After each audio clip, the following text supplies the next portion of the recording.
Ayan, so what's up, what's up? Ayan, so ito na naman yung gwapong-gwapo. Ayan, so kitang-kita ko, ang daming kalat. Ayan, so yan po yung mga laruan ng mga aking anak. Ayan, so sobrang dami at sobrang kalat. Ayan, nakikita ko. Ayan, so may naisip akong gagawin dito mga kasiman.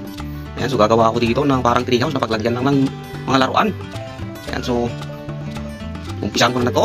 So let's go. So ayan nga mga kasiman, so umpisan ko na tong paglilinis muna dito bago gawin yung aking planong treehouse. Ayan, kung nakikita nyo naman, ang dami talagang kalat. Karamihan dito mga kasiman, ito yung mga laruan na sobrang dami.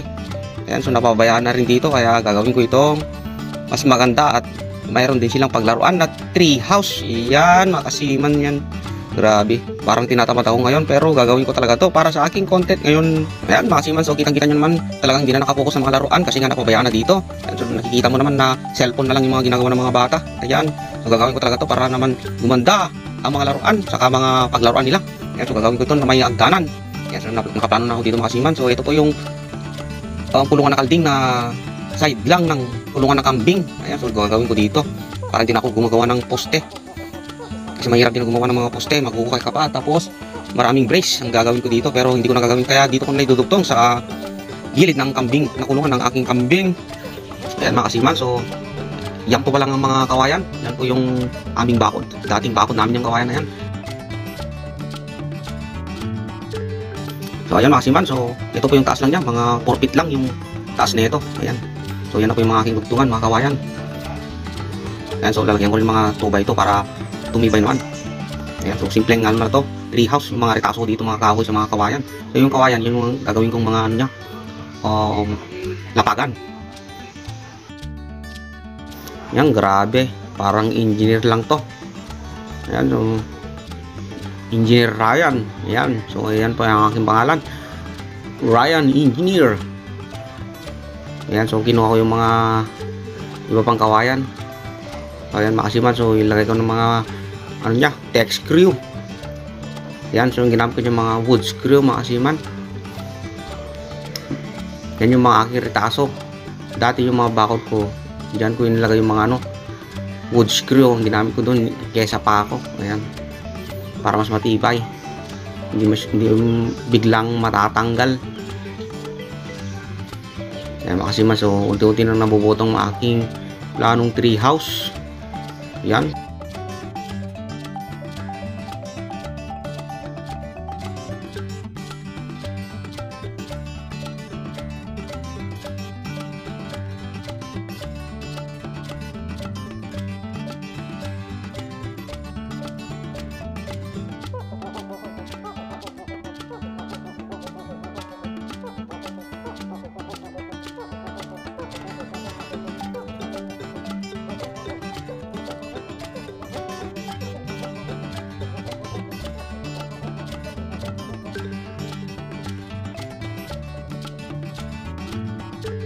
So ayan mga kasiman, so lalagyan ko rin ng brace tong sa gitna nitong isang 2x2. So dyan ko ilalapag yung mga kawayan. Ayan, so ganyan po yung aking proseso. Ayan, nakikita nyo naman dyan mga kasiman, so ito po yung mga dati kong talagang bakod, mga kawayan. Ayan, so hindi naman, medyo matibay pa naman. Ayan, so yun lang ang gagawin ko. Ayan mga kasiman, kawayan.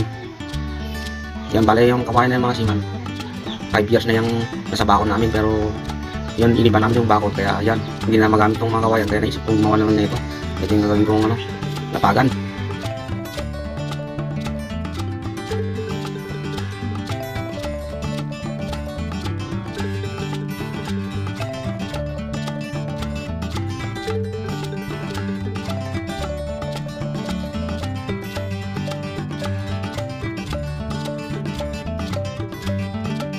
So ayan mga kasiman, so lalagyan ko rin ng 2x2 dito sa gitna para may pagkapitan tong mga kawayan. So lalagyan ko sa ilalim pa rin ng 2x2 para masyadong tumibay pa. Ayan, so malapit ko matapos ng apalapagan mga kasiman.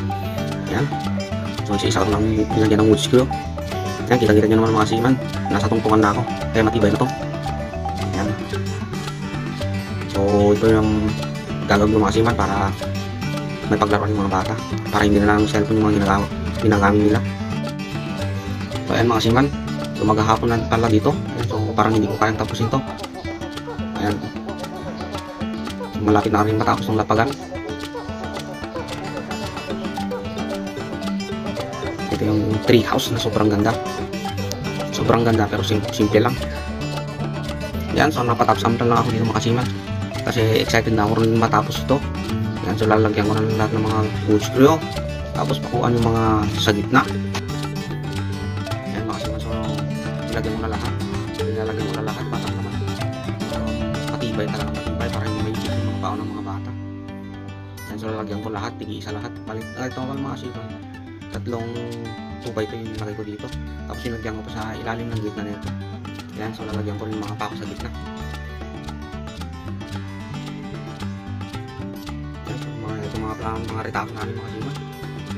Maganda talaga pag may naisip ka rin ng mga bagong idea para makagawa ka ng mga iba't ibang klase na so pwede mong gawin, lalo sa mga dito sa mga kawayan ko. Yung dali namin bako pero matibay pa rin. Yan, so buti naisip ko gumawa ng tree house para naman sa may paglagyan ng mga laro ng mga bata. Yan, so lagi nilang sinasabi sa akin na gumawa ka ng tree house, kaya ito nakaisip na rin ako ng ito mga kasiman. Yan, so lagyan ko ng mga pako sa gitna. Yan, para kumilipay, hindi lumalang yung mga kawayan para hindi maipit lalo yung mga paa nila. Yan, so tigisan sila mga kasiman, lagyan ko ng pako para sobrang tibay. Talaga dito pag makasima, pagkaisip ko ng mga idea.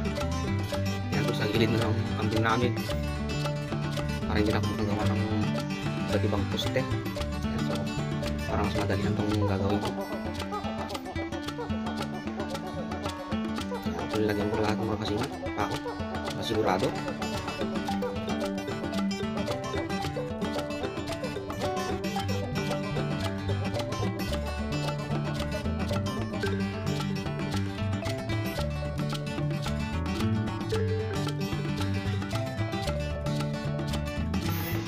Ayan mga kasiman, so meron pa nga po pala ako ditong playboard.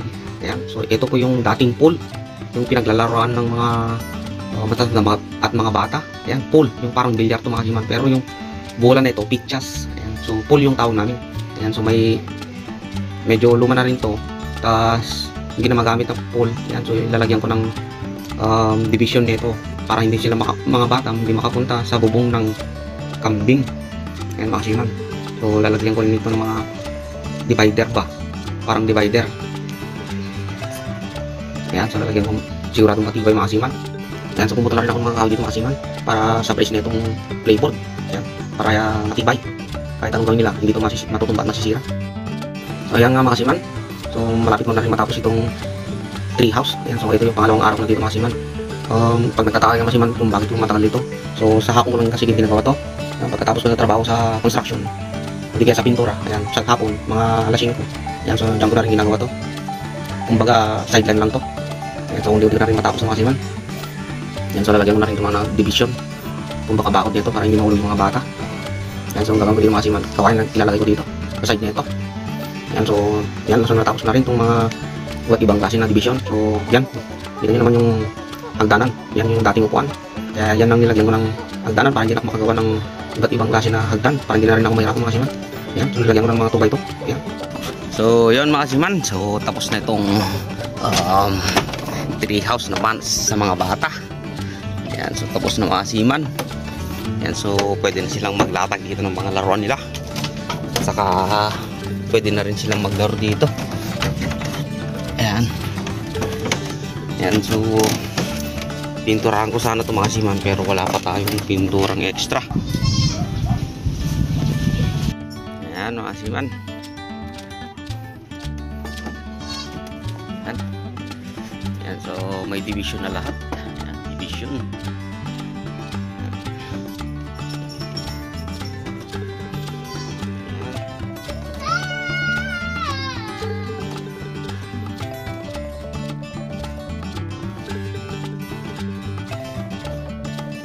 Kanan.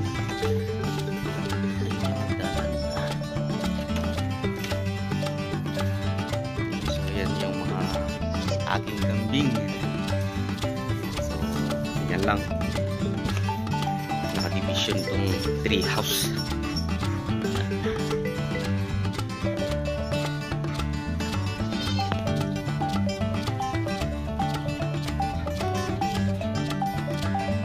Ayan mga kasiwan, so akit na ng mga bata. Ayan, uli, uli!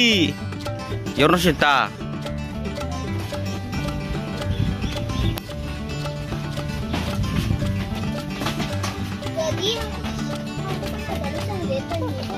Uy. So, ipamulot kami gitu yun. Nih.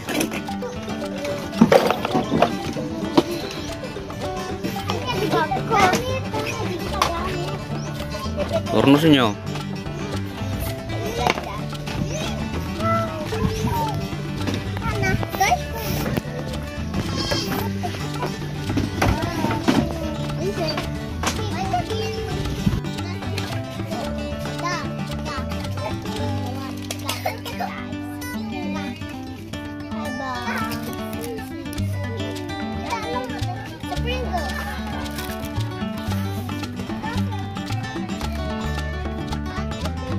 Yan kasi naman, ito yung mga laruan nila. Ito yung mga nakakalat. Yan, so medyo maayos na rin yung mga lagayan nila.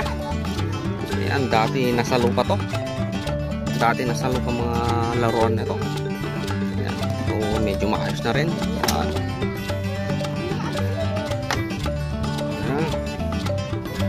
Yan, pakaayos. Yan, may sabitan pa.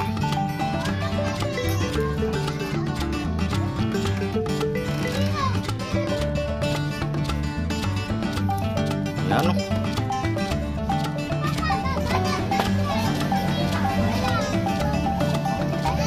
Yan, so ito yung mga bata.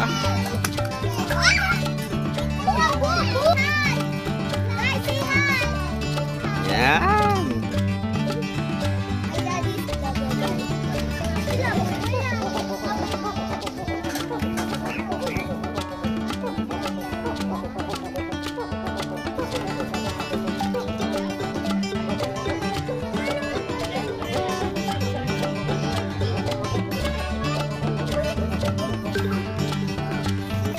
Mga puro retaso lang tumasi man ah.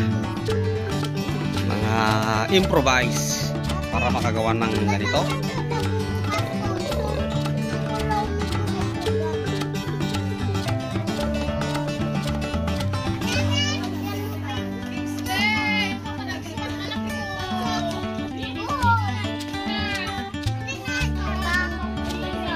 Na. Oh, hi.